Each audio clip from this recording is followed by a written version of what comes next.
Welcome to the HR Resource Podcast, a series designed specifically for business owners and executives who want to better understand people to increase productivity and performance.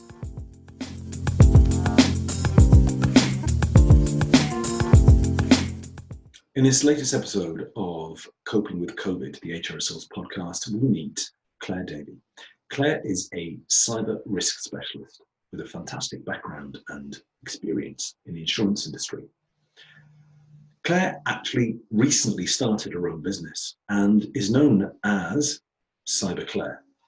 So join Cyber Claire and understand what you can do within your business to best protect yourselves against those external threats that are coming at us every day. Welcome, Claire Davey. I'm delighted to have you on the HR Resource Podcast. You're going to talk to us today about all things cyber. Should we call it Cyber Claire? Your pseudonym as well that you're going by? Yes, that's the future venture. Yes. Cyber Claire, I love that. I've asked a lot of my guests, in fact, all of my guests on the HR Resource Podcast, how the experience with lockdown has been, and now we're moving to this period of hopefully unlocking and gradually emerging into the light, although it's quite gloomy today. How have you found it? I think I've been very fortunate throughout the lockdown. I have worked for a company which helps people mitigate risk. So obviously there's a lot of risk going on at the moment.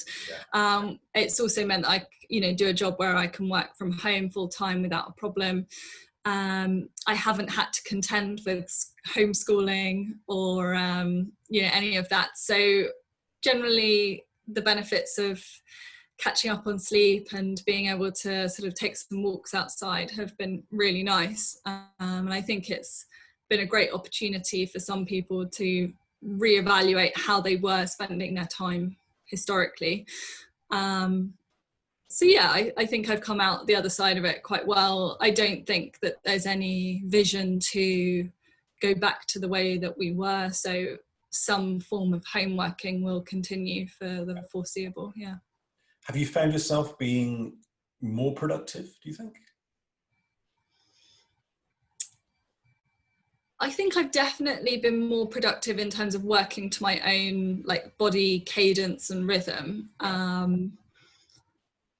I think does that make you a morning person or not a morning person, more of a cracking on until midnight? So funnily enough, I'm a morning person from my own interests and perspective, like training. I enjoy doing that in the morning, but I've always tended to be focused on US business, which is obviously afternoon hours, into the evening. So I think it's been nice to have time to do what I want to do in the early morning and then have sort of more of a relaxed start, knowing that I can work through later without thinking, what time am I going to get home? What time can I have dinner? And, etc. So. Cool. Well, we're going to talk about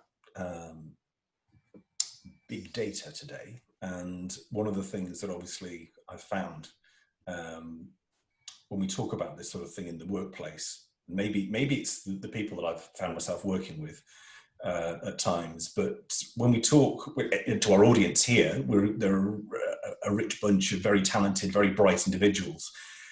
But quite often when technology rears its head, when people start talking about very detailed elements of the very latest technologies, it can elicit a response which is similar to sticking the fingers in their ears and shutting their eyes and really not wanting to know, because it's all mind-blowing. And certainly in business, a lot of people I've worked with would associate that with cost and risk, and you working in the insurance industry know all about that and how people want to probably embrace the fact that these risks exist and rather ignore them. So a long-winded way of me getting around to saying, could you help us out by providing a simple outline of what it is that your role perhaps has been into the recent past, and showing what it is that you do for your clients? Yeah, so I have been a broker of cyber and technology errors and omissions insurance. And essentially I work with large organizations to help them, in the first instance, understand what their cyber risk looks like. So help them map their estate, their portfolio, what systems they have, single points of failure. I know these are technical terms, but bear with me. Okay, my feet, not in my ears yet. So yeah, really trying to understand where their exposure lies. Yeah. Then sort of moving on to helping them think about how do we mitigate that risk as much as possible with security controls, but also, your standard risk strategies such as a disaster recovery plan, etc. And then with the residual risk that's left over, because there will always be risk that you cannot mitigate, I help facilitate that process of transferring it into the financial markets to different insurers and syndicates to ensure that ultimately if something does slip through the net, then financially that is sorted and covered by somebody else. So in a nutshell, that is essentially my role. I think one of the key focuses of the role is to bring education to people like the C-suite, because often they are not specialists in that field. Obviously, you may have a CISO or a Chief Information Security Officer who is responsible for that field. But a lot of the other individuals are specialists from different areas or have different remits. And I think they want to be able to understand in basic terms what it means to them in their role as someone who has management oversight and the implications financially on the business if it goes wrong. And sometimes because cyber is so siloed, or it's assigned to, for instance, the Chief Information Security Officer, and it's put in a bubble, often the CISO doesn't necessarily talk with the Chief Financial Officer, and really it's about bringing those individuals together. If you've got an outside influence helping to do that, being almost like the cream in the Oreo cookie, I think you can always get better results than than they had previously prior to bringing in a broker. So that's some of the role that we play. Yeah. So you're a translator of sorts of risk, in as much as, I guess, from a lot of businesses, a lot of clients you go into, they probably don't know how far the rabbit hole goes. And neither do you really until you properly explore the nature of the business, the exposure of their risk, the scope of it. So in terms of how that works for a business, I would say that you could be the harbinger of bad news, but equally better to know and better to put something in place that actually protects them from that risk going forward, so they can actually trade and do what they do, knowing that if the worst case happens, there's something in place to protect them. Exactly. I think, every business has an audit or a risk committee where they make a decision to not insure a risk or only insure it for a certain amount. So if with the full knowledge, those C-suite individuals decide to take on board that risk themselves, then great. That's, not something I'm going to argue against, as long as they have had the full knowledge to make those decisions. And often, like you say, the translation plays a key part, because the Chief Information Security Officer will understand all of the technical cyber elements, and the Chief Financial Officer understands the balance sheets and the forecasts, but doesn't necessarily understand the technical implications. So we sort of bridge the gap to bring those individuals together and help them understand what their maximum probable loss could look like based on the technical information that they've provided. I'm always fascinated, and genuinely fascinated, when people start to explain their roles and what they have to do, because there's so much, certainly with your job, it's a very involved, very skilled, very nuanced role that you perform for clients. How did you find yourself in that role? What was the spark? What was I've seen a slight bit of stalking that I'll confess to, that you went to Bristol University. I don't detect a Bristol accent, but so it was obviously, you took your degree, you were thinking about your career path and where you wanted to go. How did you find out this is something that you had a particular skill with? I mean, what was that career path? So I guess it even goes back prior to university. I worked in insurance in Tunbridge Wells, which is near to where I grew up, for a year to earn money for university. I then went ahead to university. I studied history, which is obviously completely different to insurance and cyber. But when I started applying to all those internships and the graduate schemes, etc., obviously insurance ones came through for me, because I had that prior experience and knowledge. I did an internship with Aon, which is one of the largest broking houses, and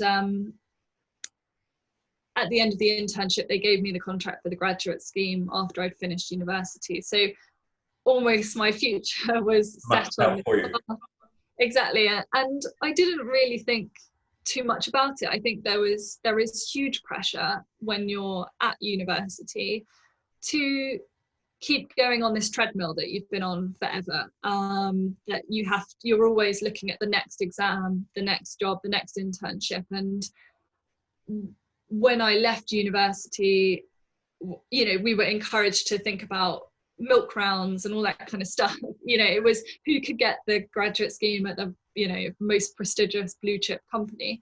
Yeah. And so I think it was just a comfort to know that I was employable, I had options. And so although that isn't a particularly resounding reference for insurance, I think that pretty much was it. I was interested in it enough to pursue it, and I knew that I would have a salary. So that was great when you're coming out with quite substantial amounts of debt. So anyway, I started at Aon, and I was specialising in financial lines, so things like directors and officers insurance, professional indemnity insurance, and at that time there was increasing overlap, and still is, between professional indemnity and cyber, because if you are a tech services company, you have to have professional indemnity insurance, but you also have a huge cyber exposure. And so that was becoming increasingly intertwined. I wanted to specialize in the cyber a bit more because I saw that taking off. And at the time I was told it would be a fad. What was I doing? It was a big mistake. And I just decided to follow it because I felt that that was an avenue of learning and growth. And for me at that time in my career, growth was almost more important than salary. So since then I sort of taken up roles which have been more cyber security focused, and moved down that technical route, but I still obviously I'm involved with technology, professional indemnity insurance, because you cannot almost do one without the other. Sure. So that's how I ended up where I am. Trusted your instincts. You're quite right. Who was it saying that technology would never take on, or that it wouldn't? And I think this is the problem of any sort of financial market, is that there can be bubbles, and we're seeing this right now. We're moving into a hard market within the insurance world, and so there is this almost concept of one line of insurance being like the poor relation to another, and these things do go in peaks and troughs, and so you've got to almost pick your moment right to jump into it, to learn it, and then I guess it's about knowing when to step off as well. Of course, yeah. I mean, it's with that as well. The thing that blows my mind in terms of marketing is my interest, I guess, in as a professional. Although as a confession here, Claire, something you may not know is that actually I started my career in insurance. Wow. I was probably the world's worst claims negotiator you've ever found. I got handed a risk that was I don't think this is giving anything away because it's ancient history now, given how old I am, but it was the NFSO, which is the National Federation of Site Operators. And the insurance company I worked for had the bright sun cover that they handed out. And it was caravan sites that were based on the coast around the north of Scotland, that I used to get regular pictures sent through to me of what things looked like just a box of matches that had been thrown on the floor. So regular, the risk was just ridiculous. But anyway, and I used to bunk off my CII exams as well. Once famously got doing the same. Yes, not proud. Well, I wanted to do an MBA. I wanted to do something on a much broader business-related qualification. I didn't have the dedication to do the CII qualifications. Yeah, I think it's an investment of time, and I think they're increasingly pushing the new wave of people coming in to get the accreditation, obviously, because it increases the standards of the industry. But I think insurance is so vast, like you're saying. It could be caravans in a caravan park, it could be your property insurance, it could be travel COVID insurance.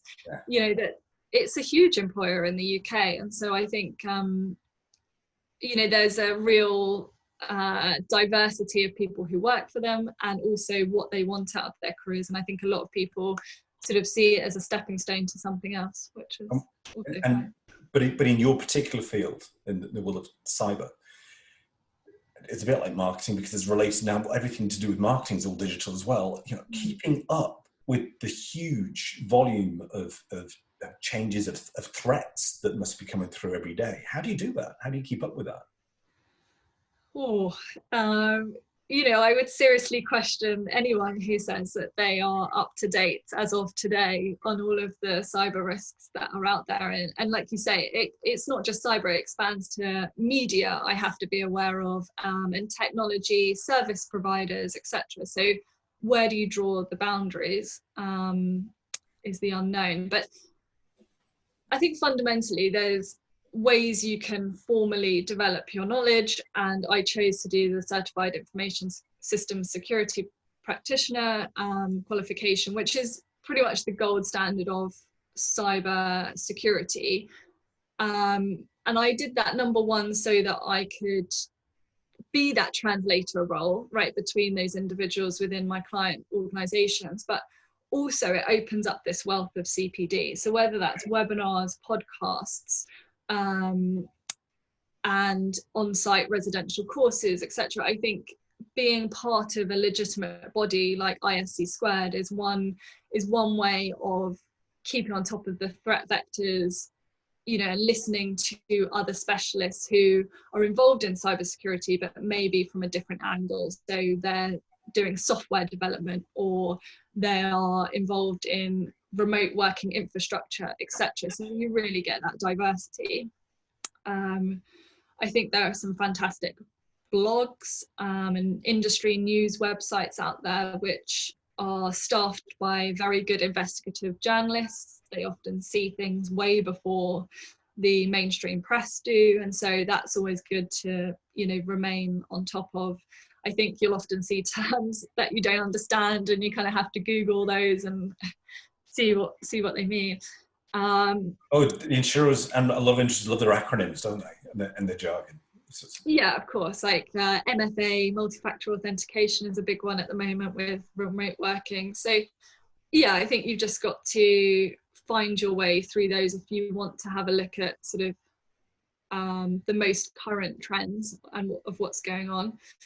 I think also from a client-based perspective, if you know, we often think about insurance as a once a year renewal process, and you can tap into your brokers or insurers at that moment in time. But there's so much added info that you can learn from the insurers who are currently seeing these claims and trends as they happen. So I learn a lot just from the output of insurers, whether they're hosting webinars or sending me updates. And I think, you know, clients, if they are insuring through AIG or Beazley, etc., they can also tap into that. So that's a great way of seeing what else is going on, and obviously averting a risk yourself, right? It's in the insurer's interest to make you aware of what they're seeing across their portfolio. And then I think, you know, well, most large organizations will belong to some kind of knowledge sharing community where they're almost tipping each other off about cyber threats that they're seeing right in that moment, or whether that's with GCHQ, etc. So there are so many ways that you can stay on top of all of these threats, but that means that there's no one direct source of information, and you really do have to go out there and seek it. This might sound like a really basic question, but it just popped into my head, so it's going to come out. How do cyber specialists communicate with each other? Use 2 tins and a piece of string. So what's the favoured communication route for specialists in your field? Do you know what? I've seen it, but I've seen 2 extremes. There's one where there's this acceptance that all of our data is out there. Why bother trying to share it? In fact, it only adds to technological development if we share our data, including medical data, etc. The open source approach to that. Yes, exactly. And then I think there's the other sort of breed of cybersecurity people who will only talk to you through really secure messaging apps. I think, you know, a lot of them will avoid the kind of the most popular instant messaging apps that we see nowadays and that we use, that often tend to be owned by the same organizations. I think they don't use those. Right. So within an organization, you know, you communicate generally via email through VPNs and all of the sort of technical controls that you've gone through. I think the risk is where people are communicating offsite outside of those control parameters. That's the problem. Yeah, I think we might touch back on that a little bit later. You were talking about the various jargon, or the jargon, the acronyms and what have you, and I'm forgive me if I've got my timeline wrong, you can correct me. I think it was it about May time 2018 we had the launch of this thing called GDPR. Yes. That I did a bit of work on that for a few businesses I was working with, and it struck me that there was massive confusion at the time about what people should or shouldn't do, even at the point of launch. But of course, now we've moved on somewhat from that period. It was supposed to be the saving portal solution for all things related to managing personal data. And in the 21st century, capturing that type of data, be it for staff, for customers, for suppliers, for prospects, we've now got to take it, as I understand it, is still true, a very much more considered way of managing data and making sure that it's done with permission, with consideration, and done in a way that actually isn't putting anybody at risk. Do you think it's achieved that? So I think in terms of its clarity and certainty, I think there are a few ways you can look at it, whether that's from an individual's perspective or a business perspective. I think fundamentally the risk of a 4% fine on your annual turnover as an organization has made it very, very clear that, you know, this breaches of GDPR is not tolerated. So that's great. It sort of made it put a red line in the sand. I think GDPR itself, if you were to buy the book, if you like, is substantial. Unless you're a privacy lawyer, you're probably not going to read the entirety of that legislation. And it's not always relevant for every individual. As you know, we're talking about sort of the listener base here for, you know, your podcast. If for business owners, I would really direct them to the Information Commissioner's Office website, because I think that really does provide the most clarity around, you know, what's expected of you, what's the consequences, here's some guidance, here's some templates that you can use. And I think the ICO have really had to up their game since launching to provide that help for smaller businesses or sole traders who don't have the budgets to hire dedicated privacy lawyer teams, legal teams. So I think the ICO website has made it clearer.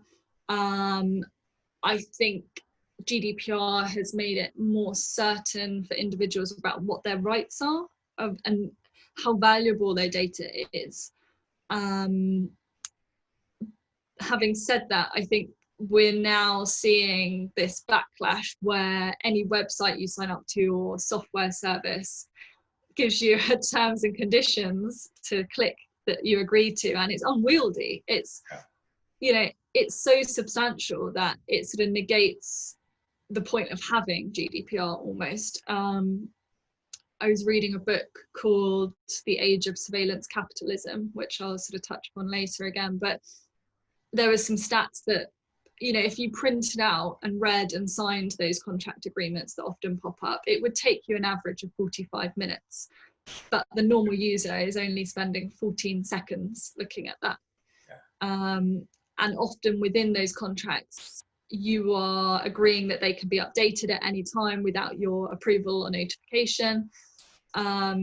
So really it sort of negates the concept of having a contract in the first place, if that's the way that they're going to proceed. And I think that's really a problem. So whilst we have clarity around this legislation, the big tech companies that we all rely so heavily on have so much power that they are forcing the average consumer to opt out of their rights in any way. So that's provided a bit of mud in the water regarding GDPR. Yeah. I mean, the whole area of compliance for a business is a headache to some extent. When I worked in a highly regulated area as well, the more regulated you are, then even more box ticking has to be undertaken. And that's the difficulty for me. That's the challenge, is in communicating internally, as at the time for an organization, the legal sector as CEO, to partners and owners of the business, of the importance of the compliance. Is probably easier to do because they're legally qualified. But even so, I know there are certain circumstances where it's still difficult to be able to convey the importance, the business imperative of following a particular line. How do you help your clients? How do you get them on board in terms of following a particular procedure, not simply as a box ticking exercise, but more of a, building it into the process, embedding it into the way they do things? Yeah, so I would say that our role as brokers isn't necessarily to get clients to compliance. I think very much we're not lawyers, and so we would rely, we'd suggest that they seek guidance of outside counsel. I think what we can do is to help them understand that it is a business risk. It does come with financial implications, rather than it just being an admin tick box. We can translate that into real life scenarios. And I think the best way to do that is probably with the publicly known claims examples that are out there. You can see how much, how much it costs to respond to a data breach, whether that is because of the notification of individuals. We can see the class action costs and settlements, particularly out of the US, but increasingly from the UK, and the legal costs that go with that. Morrison's is a good example. It did, ultimately Morrison's were not found guilty of vicarious liability for their employee data breach, but they still racked up substantial amounts of legal costs in the process of fighting that to the High Court. Is this the case where there was a guy who was employed by Morrison's, who then had was a bit aggrieved over something that had happened? I can't remember the exact details of it, but decided to then share an awful lot of personal data around the organisation to the public? Yeah, I think, it was a malicious insider. It is insider threat, as we would call it. And so the question was whether Morrison's as the organisation had vicarious liability for the actions of that employee. And obviously that was a legal decision where initially it was found that they were vicariously liable, and obviously they appealed that through the court process. So, irrespective of whether they were found to be vicariously liable and then suffer the damages off the back of that, we can see that obviously that's a substantial legal cost bill. They would have, or potentially substantial regulatory fines under GDPR, depending upon the time frame. So those real life claims examples really show that it can happen in any business. And I think that's a real asset that a broker can pull together, not only of the public claims, but within their portfolio, which may not necessarily be public. So they can provide anonymized benchmarking data, and that can help steer businesses to seeing what the reality is here. It's not just an admin task. The closer you can bring it. So for another supermarket, they'd look at Morrison's and go, "Oh, that can't happen to us." Or if you've got an architecture practice that have done completed a particular piece of work, and you've got a case study of another practice that they can relate to, that brings it home, doesn't it? Exactly. And the average person may not realize, but it's there, is that if you have these incidents, if they are of a certain financial magnitude, they will be on companies' reporting and accounts, right? So you can go on and you can have a look, but in reality, who's going to do that unless it's their job, i.e. brokers? So we can see not only that there's the claims, the tangible like fines, penalties, etc., but there can also be the more subtle reputational impacts of non-compliance of GDPR. We could reference the TalkTalk incident, although that was very much pre-GDPR. The my ex-colleague, Dido Harding. Well, yeah, I mean, she'll pop up later when we sort of talk about track and trace, no doubt, if it comes up. But she, not to labour on that example too much, but we could see with the share price volatility and customer retention, etc., that there are implications that make this a business imperative. The business will not survive if you do not look after the data that runs the business. And ultimately, businesses are data driven now. If we look at the law firms that were responsible for the Panama paper breaches, not in existence.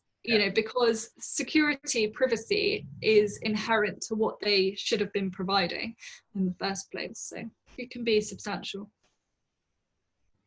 It's a deal breaker, isn't it? I mean, if you get it wrong and you're on the wrong side of it, then thank you and good night. Turn the lights off as you leave. Yeah, and I think that there will always be scenarios where a better decision could have been made. In that moment, you have to choose a path to go down when you're in that moment of crisis. And again, we can look at the TalkTalk breach because it was one of the first big ones where it was very much unknown what was going on. It's about preparing accordingly and having your almost disaster recovery script ready. Yeah, and we were going to touch on obviously all of this relates to emerging technologies, and we were going to cover big data. Why do you think big data is the topical point of conversation around the board table at the moment? What makes that such an interesting point right now? I think data is increasingly valuable.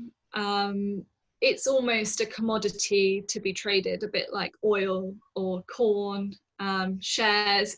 Data is something which is increasingly able to enhance business practices of predicting future trends, but also creating future sales. And so is big data different? I mean, when we talk about the term big data, we're talking about the use of technology in a way that is different to the one we might be thinking about just switching on your computer. We're talking about use of mass data, and not to want to get political with this, but things like, I'm going to go straight in there, Cambridge Analytica, the use of masses of information that might be available to an organization which might help to affect change, either in buying decision or political movement.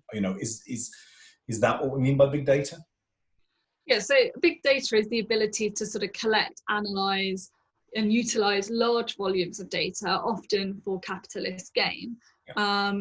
But, you mentioned this concept of, it's not just me turning on my computer. Unfortunately, that's exactly what it is. We are all involved in big data. Yeah. As soon as we turn on our computer, whether it's Microsoft, it's an Apple, whatever, they are tracking what we're doing, they're feeding information back. People know our IP addresses and therefore what websites we're visiting. So, we're all contributing to the creation of big data. It's just unfortunate that there's about 5 companies who are big tech, who are the ones profiting off the big data. And so those are sort of Amazon, Apple, Alphabet, parent company of Google, Facebook, and Microsoft. So obviously there are others out there who do similar things, but they are known as the sort of big tech providers who created this big data vision. Right. Okay. And as far as that, we've heard those names cropping up, a couple of them at the very least, in relation to the government. And we are going to talk about the track and trace point, because we do have a COVID theme to our podcast in series 1. And track and trace has been there or thereabouts from the early days of talking through the pandemic and COVID-19 as a way to control the spread of COVID, and also before we actually get a vaccine in place, to make sure that we're actually in control and bringing numbers down, but making sure who's got it and where they are. I think it's fair to say that the analysis that I've seen, and from across sector of different publications and news outlets and politicians, is that it's been widely regarded as failing in its objective. Is that true? I think there's definitely been a false start with the track and trace initiative compared to other geographies. My understanding, again, from the information that's been released, is that the government in the UK initially wanted to create the software themselves and host everybody's NHS data on one platform, which, you know, does the average person trust the government to host all of that data securely on one platform? I would say, you know, the answer is probably no. You know, lo and behold, the government actually realised that they don't have the expertise to do that. The app did not work when it went to testing. And that was because some of the big tech companies that we've talked about would not hand over certain information around Bluetooth locations, etc. And so now my understanding is that the government have switched to similar approaches that have been used across Europe, which is to engage with the big tech companies to almost host, match and feed that data back to the government to understand who's tested positive and who they've come into contact with. So they've really sort of handed over the software development and aspect to outsourced service providers, essentially.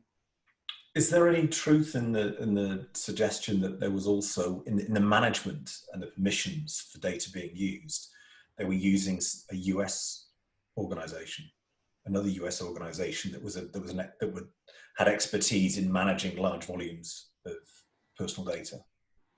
Yeah, I mean, from my understanding, most or all of the tech companies involved to provide these services are based in the US. Right. Okay. And in terms of, I think there was probably about 2 or 3 months ago now, I think somebody pointed out to me that if I went onto my iPhone and checked on a certain section of the iPhone, there was this new feature that had appeared. Is that what you're referring to in relation to the fact that technology was already being established in Europe to enable, you know, an Apple smartphone to be able to be part of that track and trace solution? Yeah, I think it's sort of, they've enabled the software to do it. I think there still needs to be this engagement with consumers as to downloading the app and engaging with it, which from my understanding is still in test phase. The Isle of Wight, NHS volunteers, and then some individuals in a London borough. So it still needs consumers to opt in, to engage with it. And I think that's where there may be a problem, because how do you incentivize individuals to download an app and share their data when, you know, they may not be comfortable with doing so? And it's not a legal requirement to do so. Correct. It's not a legal requirement. You know, and there's a lot of controversy at the moment as to whether the concept is lawful in the first place. Yeah. So, yeah. And where it features in terms of the priorities of the government. And interestingly, the piece of breaking news just before we started our conversation, I think we've had a buffer there, have we? Yeah, we lost. Have a break. I look like I'd fallen asleep. I genuinely haven't.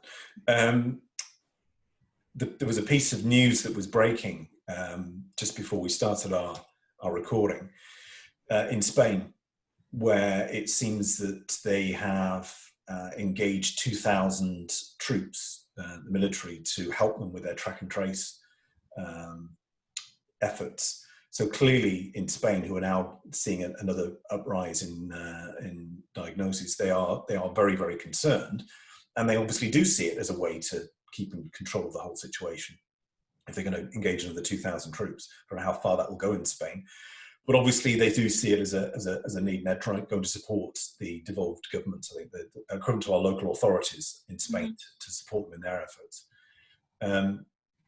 What's your view in do you think that this is let's step back from it for a second and look at it as a project, look at it as a big data project? Could this have been handled, I think I know what the answer to this might be, could this have been handled differently and better from the outset rather than in sort of piecemeal way? I mean, the simple answer would be yes, I think it could have been handled better.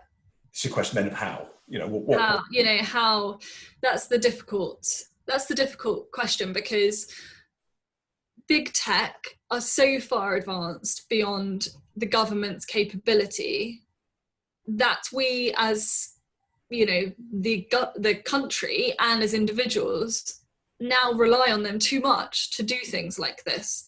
So that's a sort of a home office security issue that they really need to look at. They've kind of transition to the private market, thinking that people will be more comfortable with sharing data with the likes of Google or Apple rather than the government directly, which then also raises some questions. How could it have been done better? I guess, one of the other things is that there was no data privacy impact analysis of this system. So from what I understand through open democracy was that the government has done some analysis around the privacy implications, but not through the whole supply chain. So we've got numbers of outsourced service providers helping the government deliver this solution.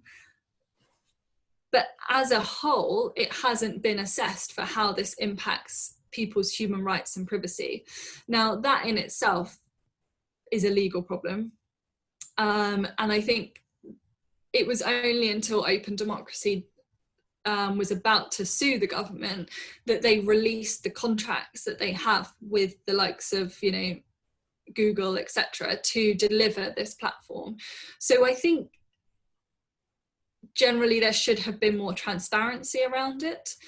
I think they probably used this concept of a crisis to go further with data oversight and sort of getting hold of people's data than they would have done in normal times. And I think that is something which we've seen historically after terrorist attacks, etc. And just whether it's then rolled back after the crisis is the question. And I don't think it would be, in my mind. But that's sort of slightly off track from your original question. Yeah, I mean, the whole, I think if communication has been a big issue for me with right now, what has or hasn't happened, and miscommunication and conflicting messages coming out from government. And I think if there had been a simple, straightforward solution with a project plan mapped out and everybody could see it was working and we kept to it, then I think that would have been a different story. But we seem to have just missed deadline after deadline, and then it's just been brushed away as if, well, yes, we're going to continue with this. At some point we might have a solution, which I think is wrong. And the Isle of Wight, we'll move on from this in a moment, but the fascinating point for me with the Isle of Wight was like the way in which this wasn't working is much when the trial was happening and people were being notified that somebody close to them had been potentially diagnosed with COVID-19. They go into quarantine, and then the point afterwards of finding out the outcome of that individual that was at the center of the possible scare, which meant that a number had to quarantine, there was no feedback loop that said, it's okay, they're clear. which would release the others from quarantine, they all had to go through quarantine regardless. It just seems a nonsense, but that was the way that it was working. Yeah, and there were a number of issues, technical issues with that test. And I guess that's exactly why we do testing of software, to find its flaws. The difficulty in this scenario is that we're testing on real people in a real life crisis. So there's going to be almost false starts. You're right that the communication on this has not been great. And I wonder whether that's because the people in government who are standing in front of the cameras are not necessarily the most tech savvy in terms of knowing how this system operates or what the alternatives are. I think they've also not been so transparent because there are privacy implications to it. So, you know, they're kind of trading off the crisis mentality for that. So they need a cyber Claire to do the translation piece for them. That's what they need. You know, it's not so much the signing person. They need somebody to stand up and do the political bit, and then they need you to explain, actually, this is what they mean, and this is what it means for you. Well, so, you know, joking aside, and I'm not volunteering to do that. Oh, shame. But they do have those individuals from a medical perspective, right? To talk through the figures, the graphs, to really translate it for individuals who are lay people. And I don't think that they had the same from a technology perspective. I also think there's a comms issue around the concept of track and trace and test and trace, which are very similar to the average person and almost part of the same initiative, but they're different. And so that's caused a lot of confusion as well. Yeah. So just on the clarity of that one, just clarify the difference between the two for the people that are probably a little confused. Yeah, so track and trace is the app and the technological solution that's meant to automatically tell you if you come into contact with somebody who's got COVID, and help you register your symptoms and get tested, etc. Test and trace is where you think you've got symptoms, you go to a testing centre, you come out positive, and then you sort of unwillingly hand over all your details and the contacts of those people you've come into contact with, and the government pays outsourced service providers to then ring up all these people on your behalf. So they're two different things, but obviously still trying to ultimately get to the same solution, which is to stop infection, right? Thank you for that. So can you provide us where you talked about the case studies that help to sort of bring home the way in which businesses are affected? Have you got some good examples? You've touched on a couple, but good examples of the misuse of big data. Well, I mean, we've probably just been talking about it. Yeah, I mean, you brought it up earlier around Cambridge Analytica. I mean, that's a good example where, you know, the government in a way has misused big data. You know, where Cambridge Analytica was essentially advertising big data solutions for the EU referendum in the UK, and obviously they had involvement in other political issues across the world. But you know, there were links between Cambridge Analytica's parent companies and the Conservative Party, etc. So essentially they used or took a lot of data from the Facebook user bank and used it for purposes that were not meant to be, and ultimately they got fined about £500,000, which was under the old Data Protection Act, the maximum fine they could have had. You know, that was a classic example of people having given their data to Facebook under good intentions, and through one add-on service, essentially they'd been able to harvest all of this information. So only about 270,000 had downloaded this extension of Facebook, but the Cambridge Analytica sort of scandal was that they had then gleaned 87 million people's data as sort of like friends of friends of friends, you know how it goes through the interconnectivity of Facebook. So I think that's, you know, one of the biggest scandals to date, if only because it was politically motivated in a lot of instances and it was global. So, you know, I mean, I could sit here for hours talking about the misuse, but I mean, another one, if we want to give us one more. Okay, specifically it was around, say, Google's use of data, and we think of Street View, you know, when you want to go and check and have a look at what your house looks like nowadays, you go onto Google, you have a look.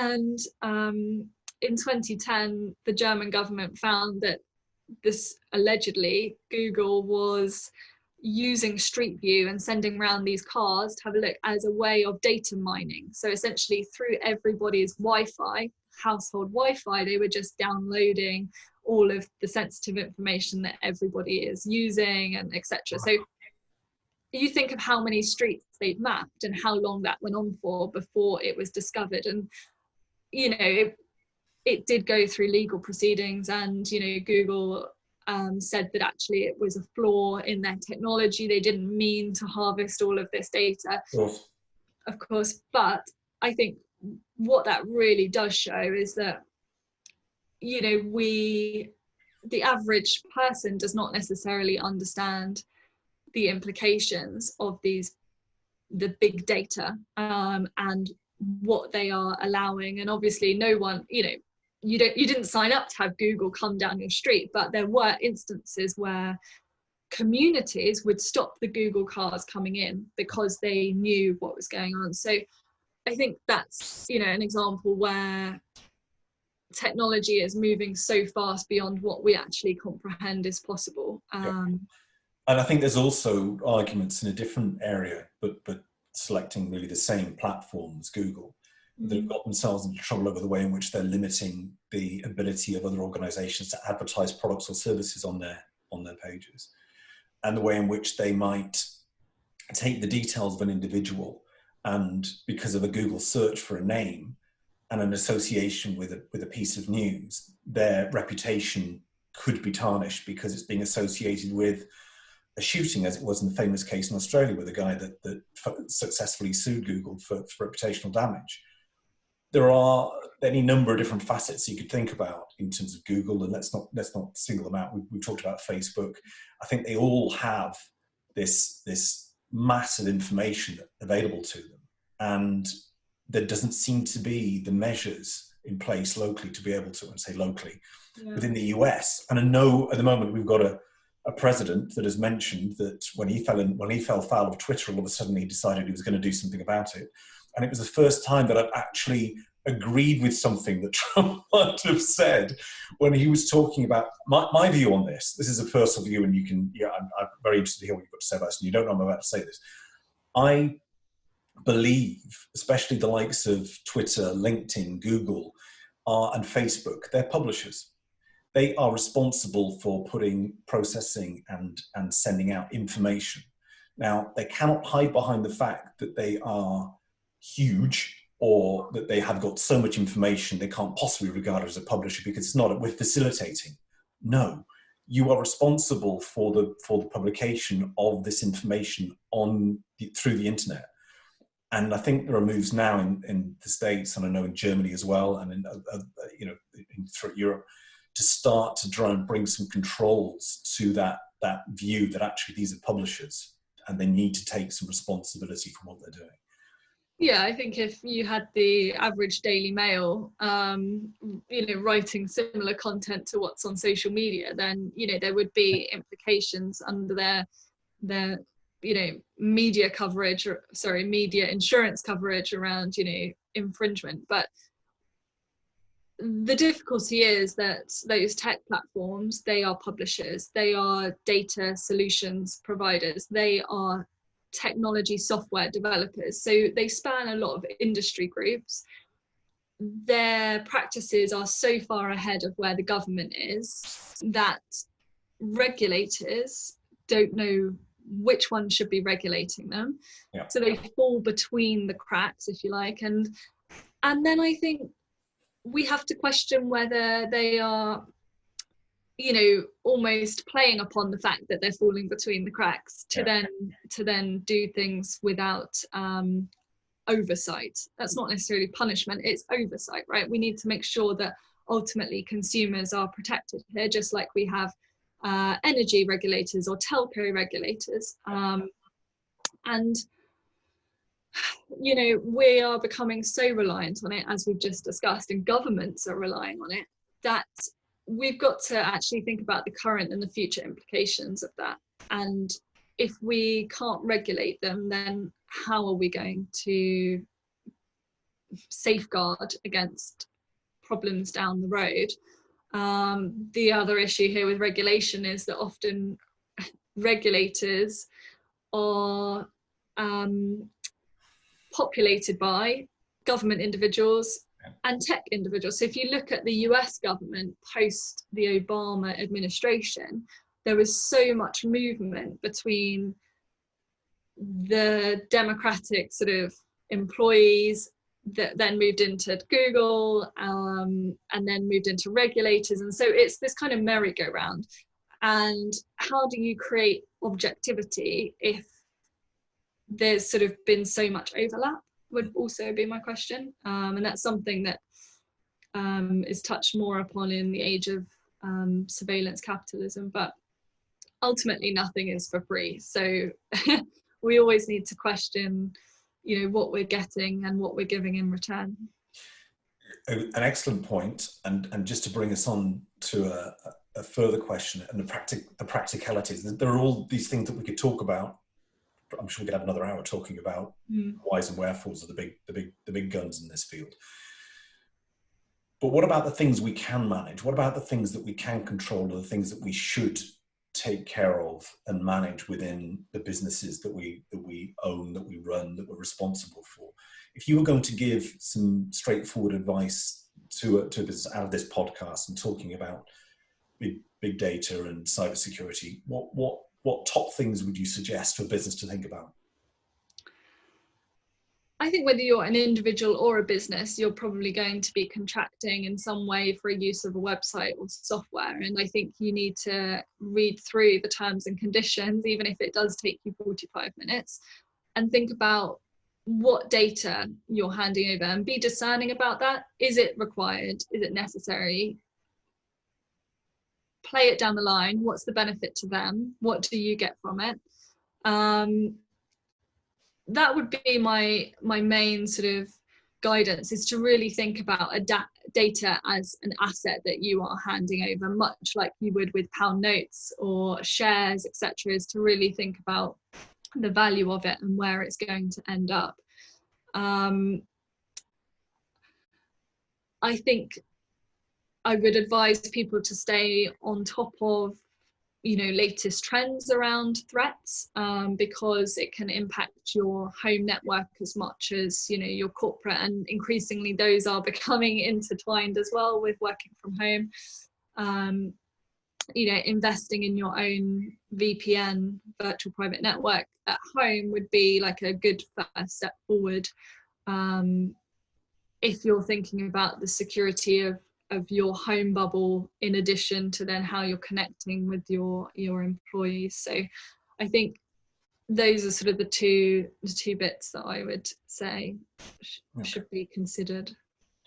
I mean, the key thing there is to work in a way that shows that you've put measures in place to protect the interests of staff, because unless you put those in place, the VPN you talked about, the private network, they could be working on projects, they could be sharing information, and they could be sort of making it up themselves in terms of they've had a broadband issue or they've had a difficulty with a particular connection.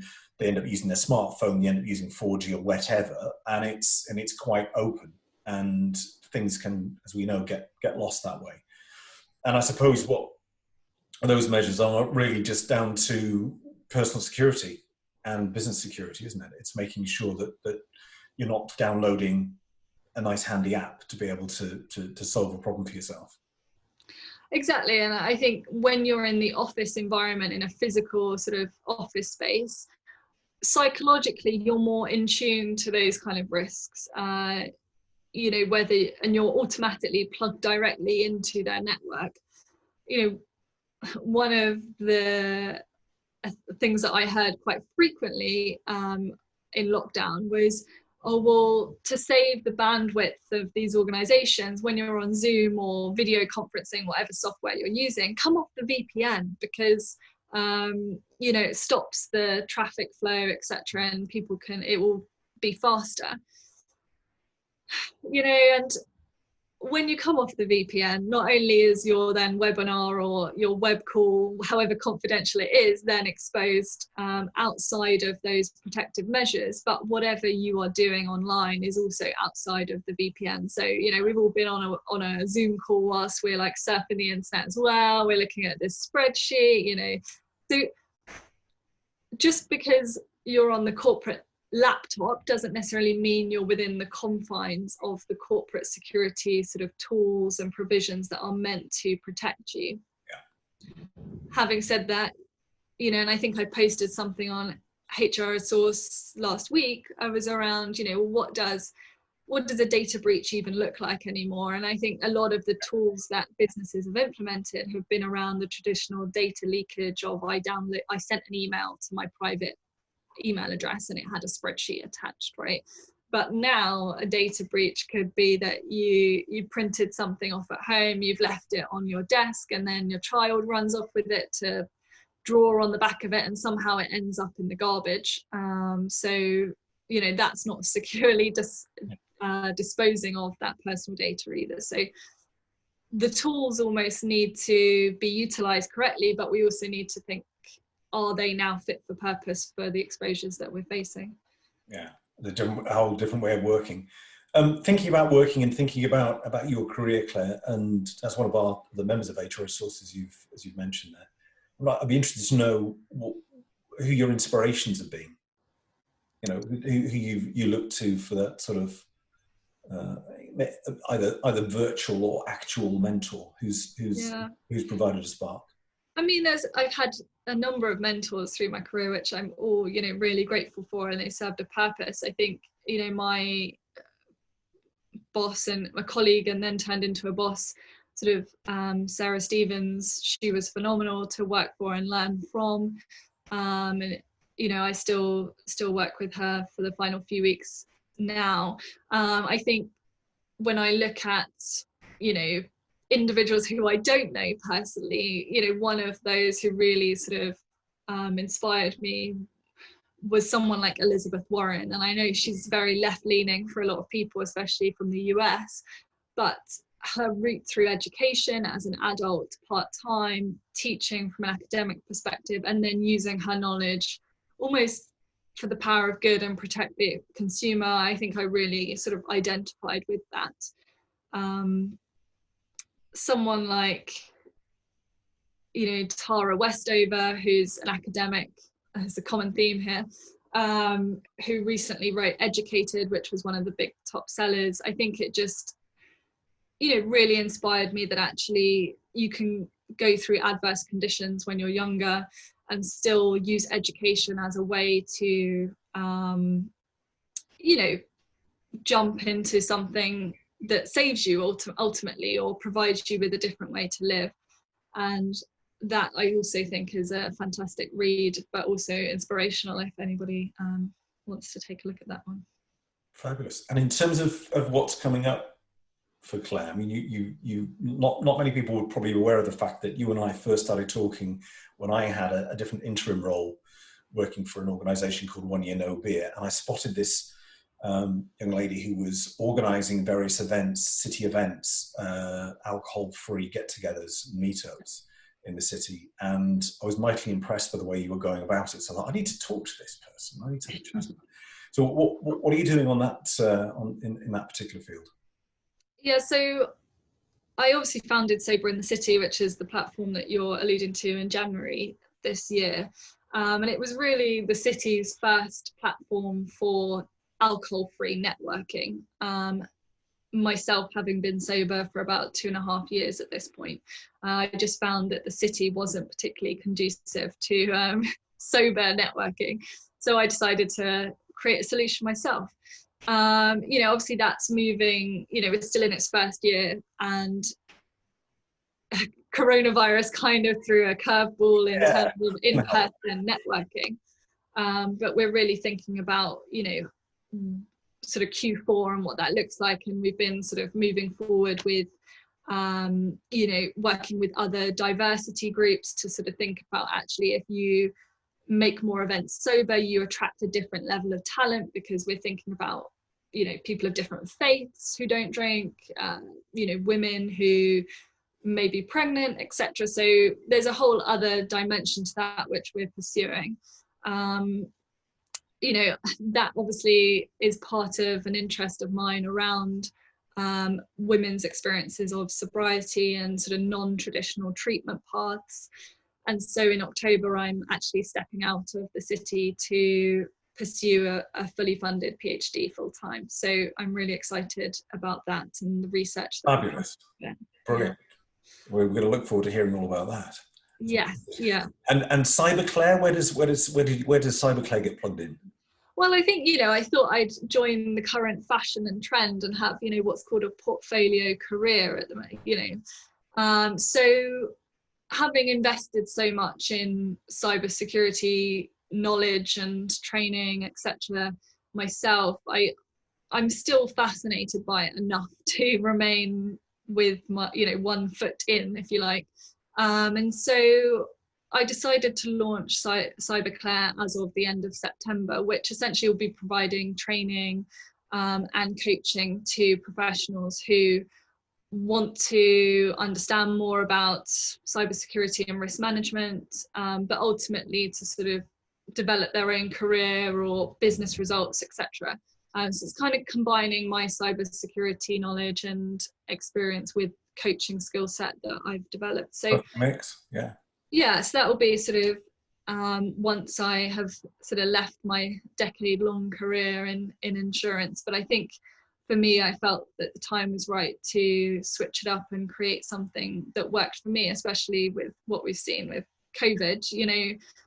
The old way of working, I realised wasn't, how I wanted to exist for the next 10 years. So I'm looking forward to juggling a few balls. All very exciting stuff, and clearly the conversation today, we've whizzed through an hour's conversation, and it's been fascinating. It shows how much I still don't know about the subject, but you've helped to translate an awful lot more for me.